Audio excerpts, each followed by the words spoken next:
आप देख रहे हैं देश का सबसे भरोसेमंद चैनल दिल्ली नेशनल। लंबे समय तक सुनवाई के कारण और जो हम लोगों ने सुना है, पढ़ा है, उस समय तत्कालीन प्रधानमंत्री श्रीमती इंदिरा गांधी जी उस रिट को लेकर के बार बार सरकारी दबाव डालना और निरस्त ही नहीं किया, उसमें उन्होंने 6 साल का प्रतिबंध भी घोषित किया। ये 6 साल तक कोई चुनाव नहीं लड़ सकती, ना ही किसी संवैधानिक पद पर लड़ सकती। जहाँ एक तरफ पूरे देश में महंगाई, भ्रष्टाचार को लेकर के इस देश के नौजवानों का, इस देश के पत्रकारों का खुला विरोध था, वहीं श्रीमती इंदिरा गांधी जी के उस चुनाव को निरस्त करने पर कांग्रेस और कांग्रेस की नेता श्रीमती इंदिरा गांधी जी काफी भयभीत हुए और 12 जून को उनके खिलाफ ये हाई कोर्ट का निर्णय आया, उससे सशंकित होकर के उसी समय इस देश पर आपातकाल लागू करने का ताना बना बुना। जहां तक हम सब लोगों ने पढ़ा है और संविधान में जो प्रदत्त है, यह आपातकाल जब देश पे कोई बाहरी देश आक्रमण कर दे, देश में अशांति हो, देश में कोई ऐसी आपात स्थिति हो, तभी आपातकाल लागू हो सकता है। और जहां इस पूरे लोकतंत्र की मर्यादा का हनन करने का काम उस समय श्रीमती इंदिरा गांधी जी ने किया। और 25 जून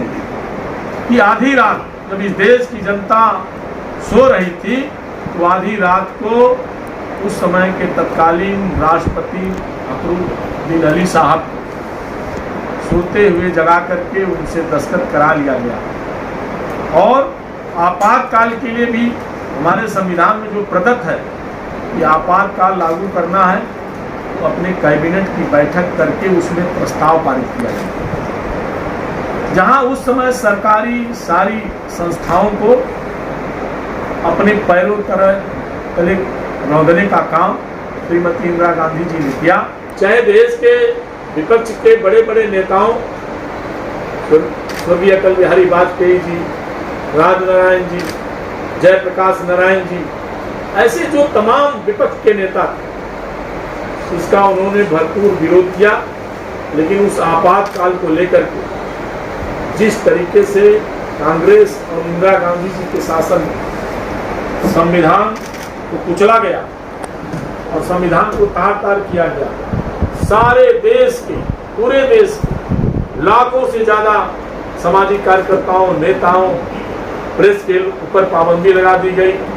बड़े बड़े प्रेस की बिजली काट दी गई। जो प्रेस के लोगों ने अगर अपने पन्नों अखबारों में छापने का प्रयत्न किया,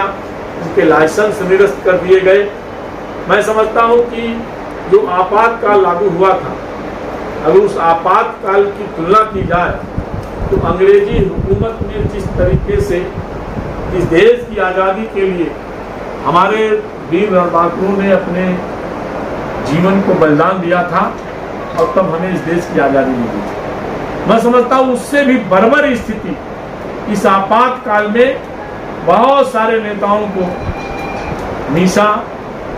में बंद करके लंबे समय तक, जो इतिहास के पन्नों में मिलता है कि बहुत सारे ऐसे सामाजिक कार्यकर्ता थे कि अगर किसी की मां मर गई तो जेल में बंद रहा, अपनी मां को नहीं देख पाया। किसी की शादी हुई थी और दुल्हन को लेके घर जा रहा था, रास्ते में ही उतार करके उनको जेलों में बंद कर दिया, कोई 19 महीना, कोई 26 महीना, लंबे समय तक। और 2 प्रावधानों में जनसंख्या नियंत्रण के माध्यम से, जहां इस देश के करोड़ों लोगों को जबरदस्ती नसबंदी कराया गया, और इन सारी चीजों को लेकर के ये जो आपातकाल लागू हुआ, जहां इस देश में संविधान की पूजा होती है और संविधान के अनुसार ही यह लोकतंत्र चलता है, मैं समझता हूं ये आज वही बात जो कांग्रेस 1975 में 25 जून 1975 में आपातकाल लागू करके इस संविधान को रौंदने का, इस संविधान को बदलने का, इस संविधान के प्रति उनकी कोई आस्था नहीं थी। मैं समझता हूँ कि आज भी देश में कांग्रेस शासित राज्यों में वही व्यवस्था आज भी लागू है। और आज इसको भारतीय जनता पार्टी ही सही, तमाम सामाजिक संगठन जो 25 जून 1975 को आपातकाल लागू हुआ था, उसको भारतीय जनता पार्टी काला दिवस या अन्य सामाजिक संगठन काला दिवस के रूप में मनाते हैं। मैं समझता हूँ उस आपातकाल में बहुत सारे ऐसे लोग मिलते हैं जिनकी उम्र 12 साल 14 साल पढ़ने की थी, खेलने की थी, उनको भी उस आपातकाल में कोई 19 महीना, कोई 25 महीना, कोई 30 महीना जेल में बंद रहा। और मैं समझता हूँ कि आज उन आपातकाल इस देश में, इस देश की स्वतंत्रता के लिए जिन लोगों ने बलिदान दिया, उनको स्वतंत्रता संग्राम सेनानी के नाम से आज भी पूरा देश उनका सम्मान करता है और उनके लिए एक आदर्श का भाव रखता है। और मैं समझता हूँ कि आज इस 50 वर्ष पूरे होने पर हमारे जो लोकतंत्र सेनानी उस आपातकाल के विरोध में बहुत सारे लोग जो मिसा में बंदी रहे, जेलों में रहे, उस आंदोलन में जिनकी सहभागिता रही, आज मैं समझता हूँ कि भारतीय जनता पार्टी उन लोकतंत्र सेनानियों का सम्मान भी करती है। और हम उस काले अध्याय स्मरण करके आज अपने देश के युवाओं को प्रति जो 1975 में आपातकाल लागू हुआ था, उनके बीच में संदेश देने का कि हमारी युवा पीढ़ी इस बात को जाने कि आपातकाल क्यों लागू हुआ था। जहां एक तरफ इस देश की कांग्रेस पार्टी और तथाकथित कुछ लोग संविधान बदलने की दुहाई देते हैं, अगर इस बात को देखा जाए, मुझे लगता है कि इस देश की आज़ादी के तुरंत बाद ही